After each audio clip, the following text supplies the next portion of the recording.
I'm trying to think I know, but how I can make this worse for you now that I didn't live up to my reputation. I know.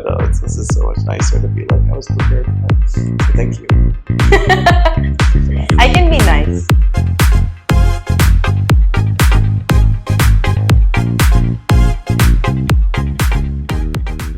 Welcome to the Beauty Ritual Podcast. I'm your host, Eva, and we're going to be facilitating, as usual, our conversations about the intersection of age, beauty, and identity. Today, my very special guest is Jamie Wollrab, a celebrity voice coach, acting coach, actor. He is a specialist when it comes to all things of the voice, long-trained and long-winded, as you'll find out in this podcast. But what's very exciting is that I don't say anything. I'm like one-word answers through this whole thing. And they're like, what? As my intro was interrupted. Okay, that's so much for one-word answers. What's very exciting is that Jamie is launching the Empowered Voice, which is something that is going to bring his work to everyone. As I've had the pleasure of experiencing it one-on-one, I'm very excited for that to be offered to everyone at large, because no matter what you do, your voice does matter. And now we'll get into it. So Jamie, how are you? I'm well. Happy to be here. Great. Really excited that you're doing this. Great. Yeah. I am really excited too. I thought about a few iterations of what we could talk about, and I read an article sent to me written by Rob Lytle. I say his name wrong sometimes. And he talked a lot about how the privilege of having a great voice is something that is often taken for granted, and we don't realize that someone could not be saying anything spectacularly special, but we're moved by that voice regardless. For example, Morgan Freeman. I think I'd like him to read me a grocery list. I think that's where I'd like to focus our conversation today. So great. Is there anywhere you'd like to start? Because I could start us off. No, it's I'm sure so many of your audience knows this, but how much of when we're talking, how much of the communication is actually the content of what we're saying. What percentage? Well, I think that the emotive feeling of it is 90% of it, and maybe 10% is the actual words. Right. So the words themselves I'm sure it's not an exact science, but it's 10%. You're right. And the rest is tone, frequency, pitch. So it's not necessarily what you're saying, it's how you're saying it. Right. And that's an art that so many people haven't learned. And that's okay. So the idea of when I read that article about privilege, yes, it's a privilege, of course, in education, but I think that, your voice is something that everyone has to work on. I've had to work on it through school, through graduate school. I continue to work on it to this day to go, people will lose their voice, actors, politicians, their orators. It's an art just like anything else. It's not like, the privilege of, you're just a good dancer, you're a good mover. Right. It's like, no, you have to learn how to do it. You're in really good shape. You have great genes. I'm like, yes, but I'm sure that person exercises. Why do 90% of people not know this or realize it? Because I think that if you are in an artistic field, if you are in front of a camera, you will hear yourself. You will have that immediate,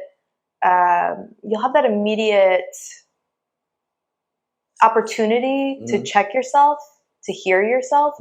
But in normal conversations, if you're in a boardroom, if you are with a client in the salon, you don't have the opportunity to hear your own voice echoed back at you to then make changes or even know that that's important. Well, you're also getting, usually as the actor, you get feedback on it. Like, we can't hear you. You have sibilant S's or whatever the feedback might be from your agent or manager. And they'll tell the casting director or the director will tell the actor's representation, like, your actor needs to work on their voice.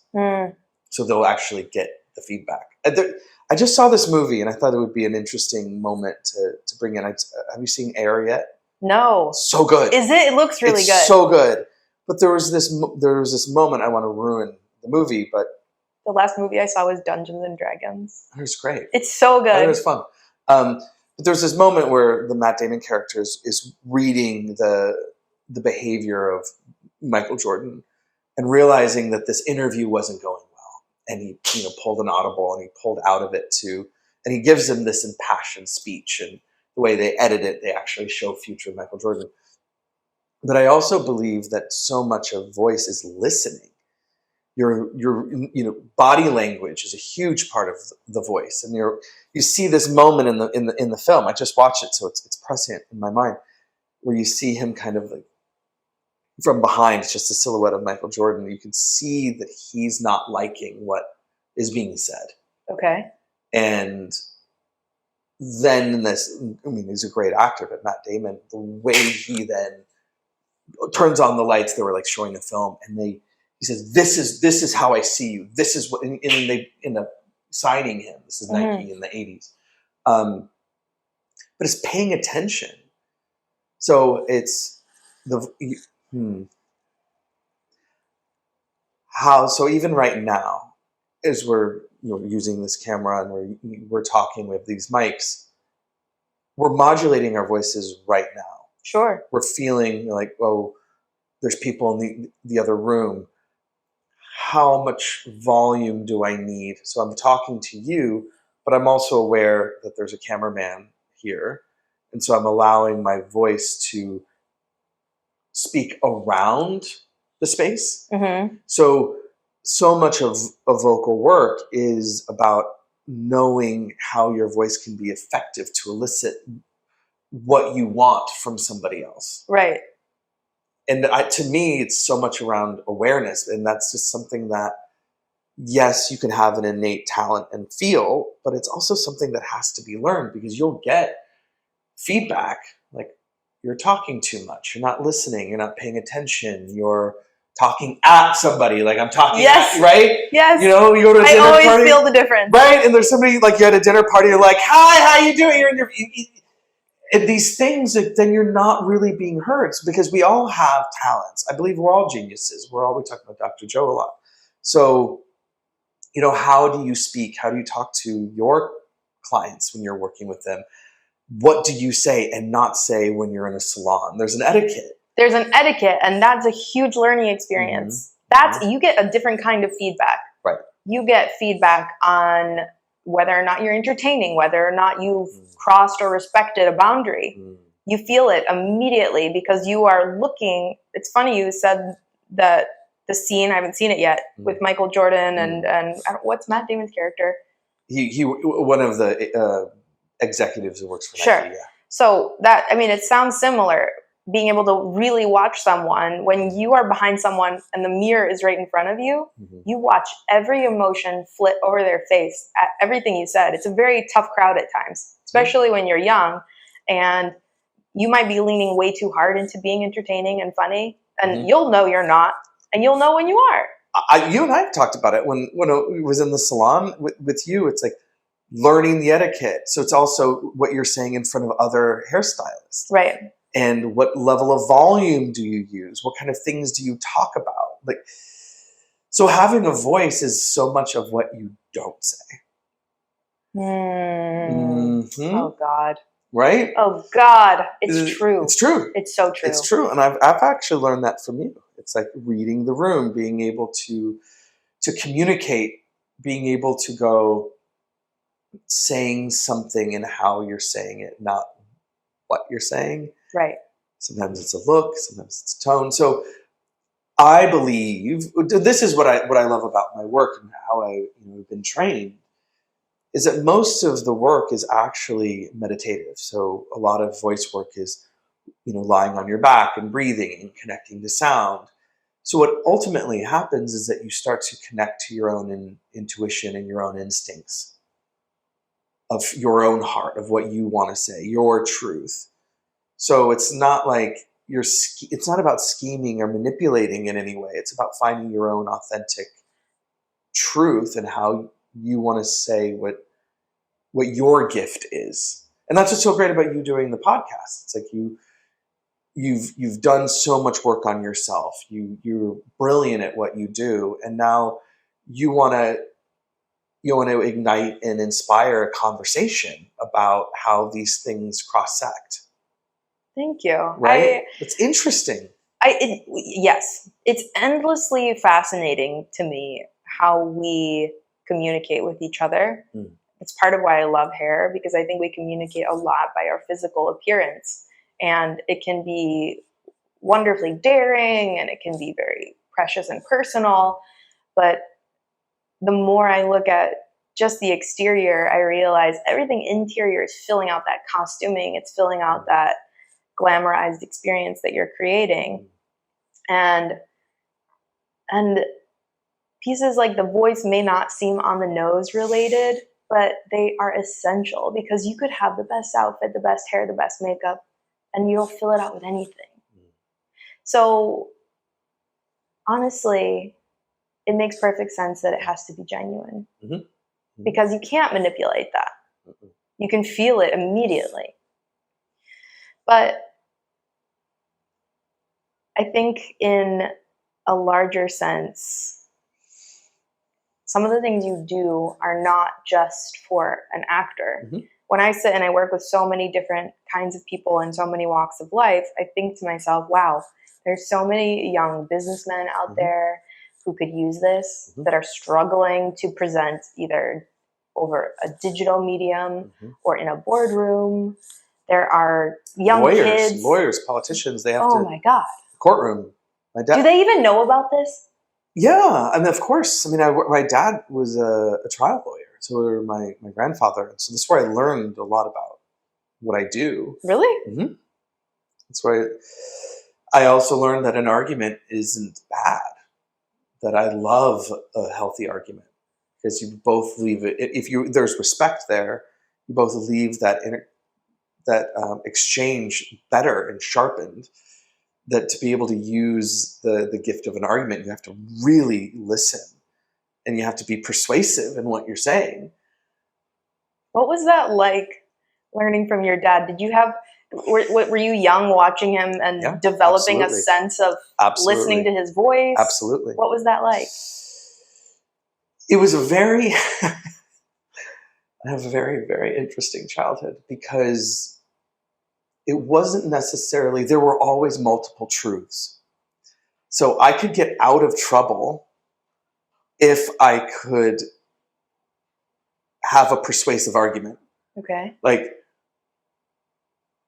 I didn't get home for curfew or whatever those things are, but if I was able to not just BS, but I was able to share why and why it was important, and then I wouldn't be grounded. But if I would lose the argument, I'd be grounded. That's so interesting. Right. It kind of gives you this sense of like, ooh, what is this power? Right. Absolutely. And watching how, same thing, like on, when he was brilliant attorney, and listening to the jury, talking to the judge, what to say, and how, again, it's not manipulation. It's about highlighting your version of the story. Of the story that you're wanting to tell about somebody's innocence or guilt. And I was like, it's funny, my grandfather, his greatest rival as an attorney, and this is why I became an actor ultimately, was an actor who then became an attorney. Really? And I went to college as a psychology major. I wanted to be a lawyer. So I said, I'm going to be a theater major, because we didn't have pre-law at my college. And then I got bit by the bug, and I went to graduate school for acting because I loved it. But I was becoming an actor so that I could be a lawyer. That's very interesting. And then I realized, as an acting coach and as an actor myself, I'm like, we're just basically the lawyers for our characters. Right. We're just advocating for their point of view. Does this make sense? It does. What I find interesting is how... I've never told you this. I know this is sort of my own backstory. No, I'm fascinated. Mm-hmm. I'm fascinated because I think that actually advocating for yourself is a really difficult thing. Mm-hmm. And it's easier to advocate for something outside of you. There's like a twisted vine inside of that relationship of how to use your voice truthfully, actually. Mm-hmm. You almost need these veils to it when at least in art form, Mm-hmm. right? Mm-hmm. But using it in business, using it in your personal life, using it as an actor, 3 very different experiences. Mm-hmm. But they're all you. But they're all you. They're all you. Right. It's been interesting there's a Miles Davis quote, which I love. He says, "It takes a long time to sound like yourself." Mm. So as I've grown and grown and grown, my, coaching, my directing, my acting, myself just in, my intimate relationships, they're actually becoming more and more the same. They really are. They're all me, but it's just actually like, where in my body do I speak from? Mm-hmm. Like in this conversation, I'm talking about my father, I'm opening my heart. So my voice comes from my heart. When I'm teaching, I come a little bit more from my gut because I'm wanting to make an emphatic point and I'm wanting to direct. In other ways, sometimes I'm just from my head where I'm being directive. Sure. But what's helpful for me is that my voice is still all coming from something authentic and from me. I don't have to become somebody else. It's just I'm offering a different aspect of my personality. And that's how I coach people too. It's like it's really important to know yourself and what you believe in and it takes time. It really does take time. So now I want to know, you understand what place you're coming from in yourself, but you can never reach into someone's world and change what they're experiencing per se, right? You might be able to show them how to see something differently, but when you work with someone who is maybe, let's call it hard of hearing in this case, who has a difficult time hearing with their voice or hearing the reception of their voice, how do you work them to that point of awareness? Well, you don't manipulate and you don't get in there. What you do is you create a safe space for them to feel like that you can only open them as help them be open to how safe they feel. So I create an environment where they feel heard, where they don't have to be right all the time, where they can sometimes just blow it out and figure it out and talk through something. I think we need to be wrong a lot. I think we need to be able to kind of go, hey, I'm just workshopping this idea, or I'm frustrated, I'm angry. Because it's intimidating, right? To have someone really study your voice and to give you feedback. You don't know if that's going to be kind or if you're even going to be able to take the criticism or the constructive feedback. Find the good in them. Find the good in them. Find what's really special about them and accentuate it. Like, wow, I really see how compassionate you are. Oh, I really see how creative you are. And that leads you to the next. Absolutely. The next piece. Yeah. Oh, I see how sensitive you are to. It's interesting having a child with special needs because it's very different. So I've had to use my voice in such a different way because he'll tell me to shut up all day. Stop talking, stop talking, stop talking. A child's autistic. And so I had to find a new way to talk to his mother in ways that are, very much, he puts on ear. So it's really funny to be a voice coach and have a child that tells him to shut up all the time. It's a new event. But I have to learn to know that how sensitive we are, because it's like we're bombarded with information now. It used to be easier. Like in Shakespeare's time, we used to go hear a play in the auditorium, right? not see a play. Everything is visual. We have so much.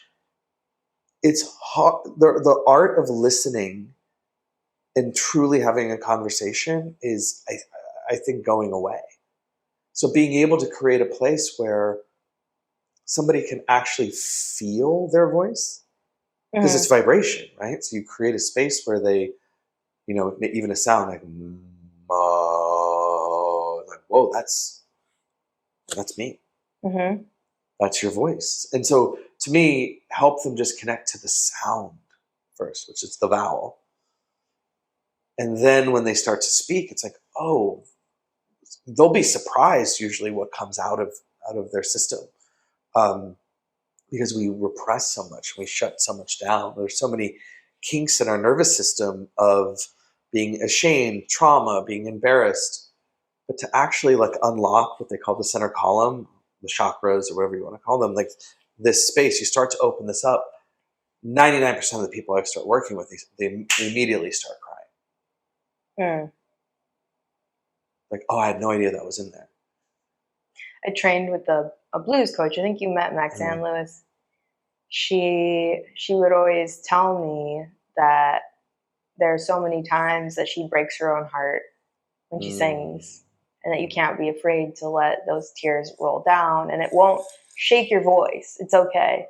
It makes a lot of sense that when you get people tapped into that they immediately start crying. Even the most seasoned singers can still break their own heart. Yep.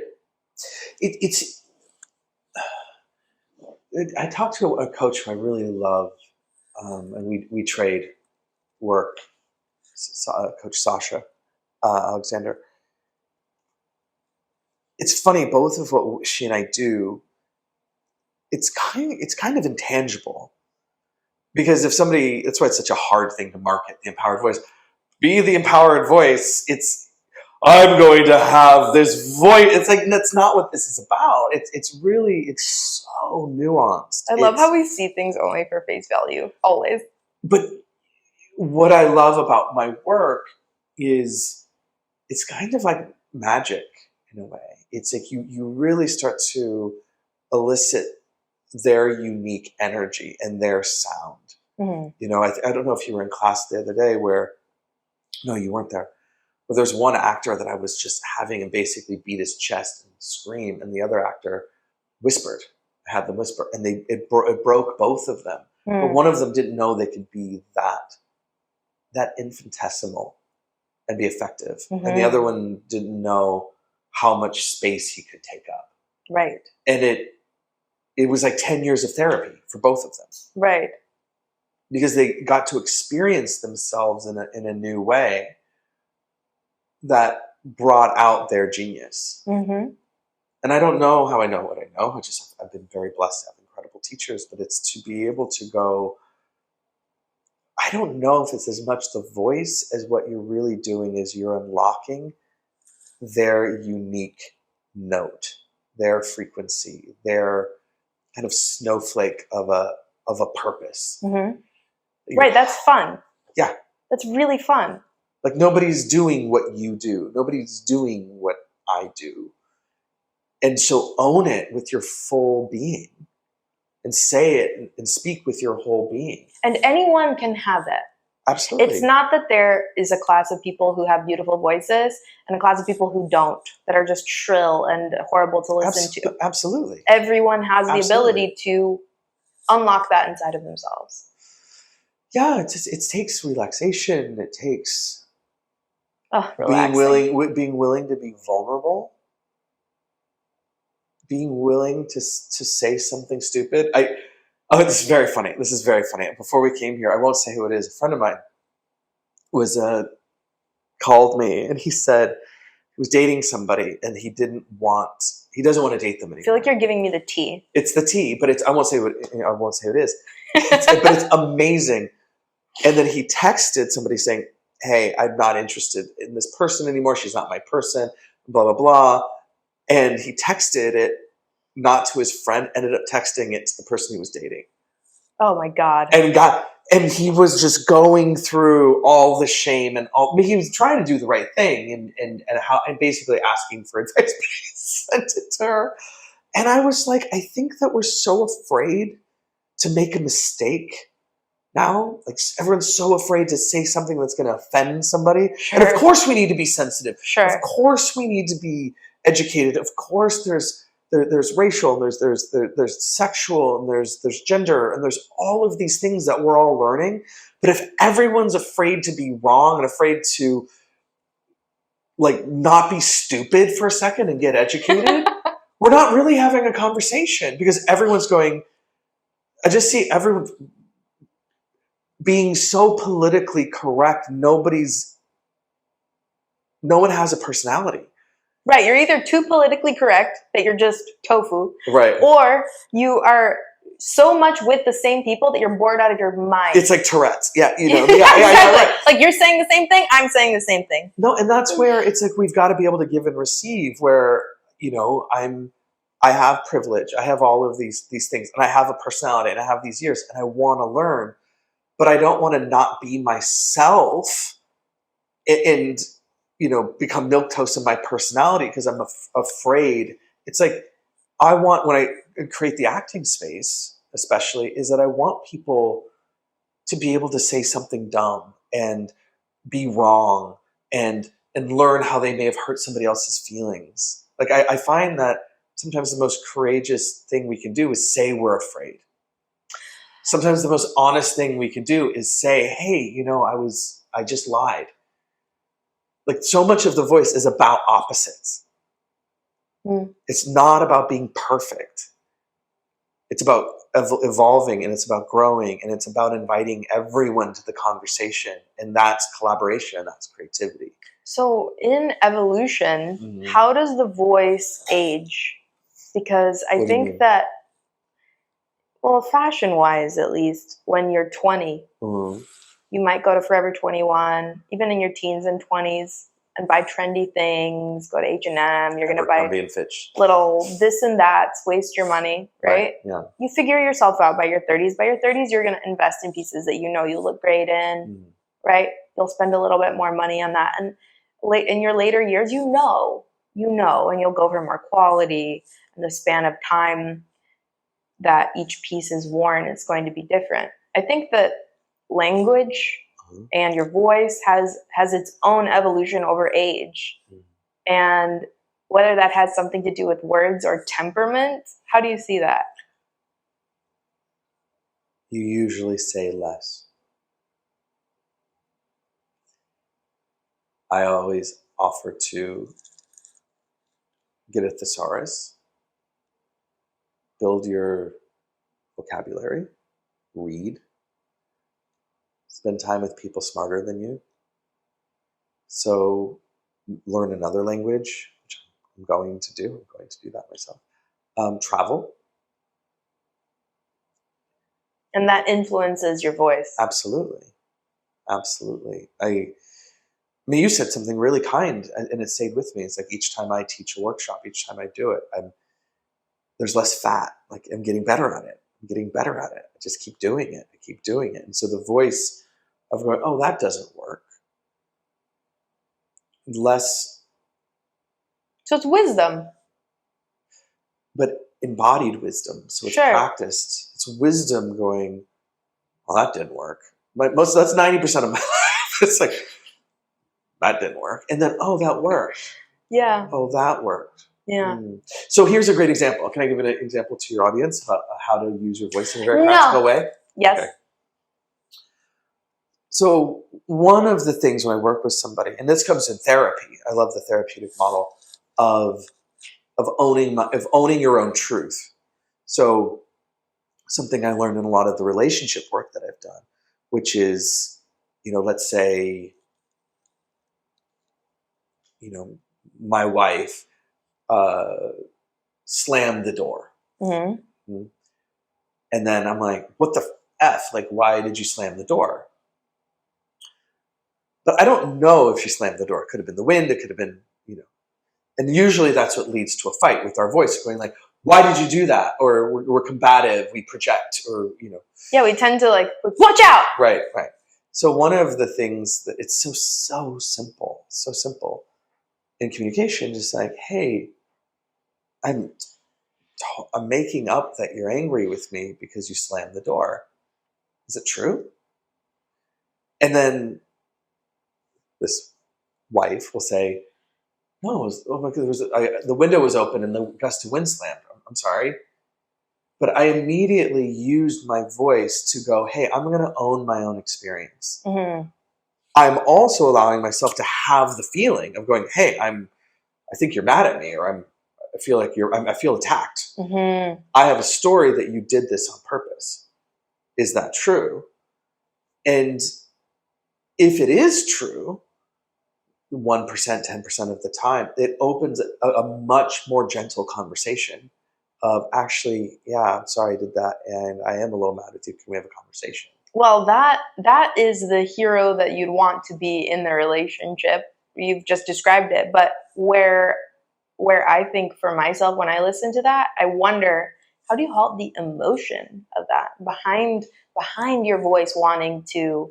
I always add, I have a story that I'm making up. I'm making this up. Is this true? But you've already caught yourself. You've already caught the emotion before it runs into you. But it's taking years of training to just say, I have a story. Is that just stoicism? No, it's just to retrain. You're asking about the voice. So right. how? Because I'm going back to your question. Is that how does the voice age over time? Mm-hmm. Is that for me? Is that my language begins with first circle, and I own my own experience first before. Okay. And again, I don't do this perfectly. Before I make up what's happening with somebody else that I'm having a conversation with. And the more and more I do that, the more people trust that they can truly be themselves, that I'm not going to put my personality or project too much on the person I'm having a conversation with. Mm-hmm. So then they feel open. They're like, oh, he's going to own his own experience. So we don't always have to agree, but he's going to own his own power, and he's going to want me to own my power. Right. Do you see? So that's how it changed for me over time, of how much I don't know. That makes me feel so warm and invited. And I think it's an amazing goal to have, to prune away, everything that might be in the way of a moment like that, because I think that we all want to be the space for those moments. And if it's in our personal life or in our art, that's the ultimate vision. Because you get to have the experience. Like the slam door had an effect. Yeah. I'm like, I am totally freaking, I hate to use the word, but I'm triggered, or I'm having a response, and I'm acknowledging that response. But I also could be wrong of why it happened. Sure. Right? Sure. And then once I find out, like we just did this today with the text message. And I went, whoa, I'm just calling because this text message is not what my intention was. And then you're like, oh my God, I already feel better. Absolutely. Right? Absolutely. And to be able to just go to take the initiative to really share where we're coming from. Because 90% of, hopefully, the people in our lives are coming from a good place. They just haven't had the space to truly be heard. Sure. We just are constantly reacting on each other. It's a nightmare. Well, I'd say that this episode is ending opposite what it's going to be titled, because if we're going to be talking about voice and voice privilege, we're actually going to end on listening and listening empathy. Privilege, right? The privilege of being able to hear each other out, hear ourselves, and respond from a place like that. Well, maybe privilege is a word that I think that is getting a bad. Is it like vibe? Are we using privilege too much like vibe? Is it's like, oh, you have privilege, as opposed to using it as a verb. It's that it is a privilege to be able to listen. You're so heartfelt, Jamie. It's a privilege to be here. It's a privilege to learn. It's a privilege to have the space to evolve. It's a privilege to be part of the conversation. Well, it's a privilege to have you today. It's a privilege to be here. Thank you so much. You're welcome. That's it for today's beauty ritual podcast situation. And Jamie, can you please tell everyone where they can find you? Yeah, my website is jamiewollrab.com. You can follow my coaching and my personal life at Wollrab, Wollrab on Instagram. And then I have my acting studio, which is at Jamie Wollrab Studios. So they can do either. And the Empowered Voice. The Empowered Voice will be on my site this summer. Coming to you summer 2023. Yeah, forward to it. Thank you so much for listening and being here today. For those of you that watched, you can find the Beauty Ritual podcast wherever podcasts are posted, Apple, Spotify, and you can watch it here on YouTube. Thank you so much, and we'll see you next time.